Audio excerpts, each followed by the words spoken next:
तुमची जी काही आता टक्केवारी आहे, आतापासून तुम्हाला ओळखता आलं पाहिजे की मला काय जमतंय, मला काय येत आहे.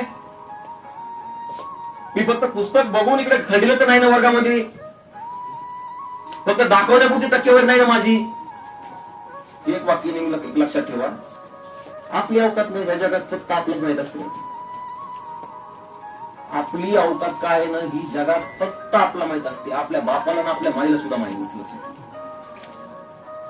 आपण काय आहोत म्हणजे तिथं कोणी पण, आपण काय आहोत, आपल्याला किती नॉलेज आहे. भंडारे सर, आपलं काय नेमकं, आपली काय, आपण जे काही आहोत आपल्या स्वतःचा, फक्त आपल्या स्वतःलाच माहित आहे. आपण नेमकं काय आहोत, किती बुद्धिमान आहोत, किती हुशार आहोत, किती तज्ञ आहोत, खरंच खरं एवढे पडलेत का, टक्के काय, हे फक्त आपल्याला माहिती आहे. आणि त्यामुळे हा शहाणपणा कधीच करायचा नाही. जग तुम्हाला काहीतरी सांगेल आणि तुम्ही तिकडे जाता.